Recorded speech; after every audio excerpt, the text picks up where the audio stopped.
Are you ready to transform your summer into an epic splash-tastic adventure?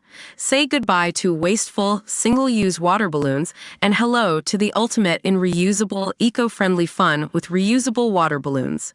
Check out the link in the video description to get yours on Amazon today. Tony Sales was 7 when his uncle lowered him through the window of a pub in Greenwich, South London, so he could unlock the door. As his uncle thanked him, a smiling Tony watched as he robbed the place. Right then and then, Tony knew a life of crime was the life for him. The feeling was wow that I got from it because I've made some adults happy, Tony, dubbed Britain's greatest fraudster by the press, tells usnews.co.uk. And that's what I'd been searching for. Instantly, I connected crime with a good feeling.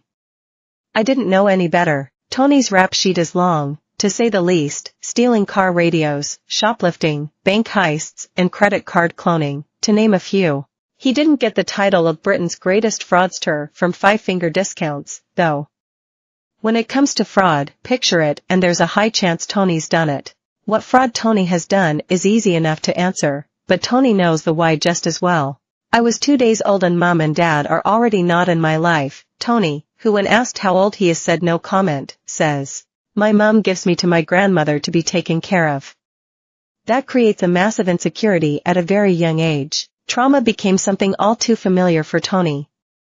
Sexual abuse, bullying, the domestic violence, all stuff I saw day in and day out for a lot of my childhood, he explains. Tony didn't want to be Tony anymore.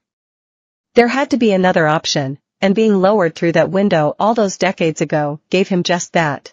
Once you're able to really separate yourself into someone else, and truly become that person in the moment and fully follow it through, he says, committing crime becomes really easy, especially fraud.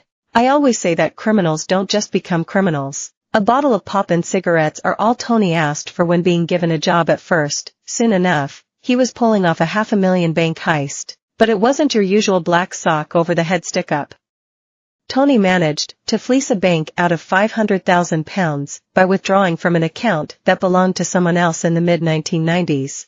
A local gang had been slowly siphoning money from a business into a sham bank account. An accountant was their insider. They just needed a face to swing by the bank and withdraw the stolen cash on behalf of the business. You have to be everything that person believes you are in that moment, Tony says. And what Tony was, other than being nicely dressed and spritzed with aftershave, was terrified. I've got the guy who organized the heist ringing me. I had a couple of teas, and I'm thinking about my DNA. I'm thinking, ***T, this is going wrong because they kept me waiting for so long, Tony recalls. And then the bank tellers come out and gave me £500,000. They asked me if I wanted to count it. I said no, you lot spent enough time counting as it is. I need to go. By this time, my bum had turned to putty. I got paid handsomely for that, was a good day's work and a magnificent piece of fraud. These days, fraudsters don't need to sip tea in front of unknowing bank tellers like Tony did. They instead ping texts to phones posing as loved ones with new numbers, send emails pretending to be official government websites, send Instagram DMs offering phony brand collaborations, use spoof caller IDs to pretend to be customer service reps, and set up fake holiday websites to help people book hotels that don't exist. To view this video, please enable JavaScript, and consider upgrading to a web browser that supports HTML5 video. In the last 12 months, nearly 3 in 10 Britons have fallen victim to a scam, according to the money app Wise. This is roughly 15 million people. Over 2/5 have been approached by a scammer. Nearly everyone is a potential target, and people know it, with 85% expecting to be fleeced in the future. Fraud is a lucrative game, costing the UK £219 billion a year. A report by the BDO, an accounting network, said the true figure is likely even higher. Fewer than 1 in 7 offences are reported to the police. The greatest weapon in a con artist's arsenal, however? Fear, says Arun Tharmaraja, Director of European Banking at Wise. Technology too.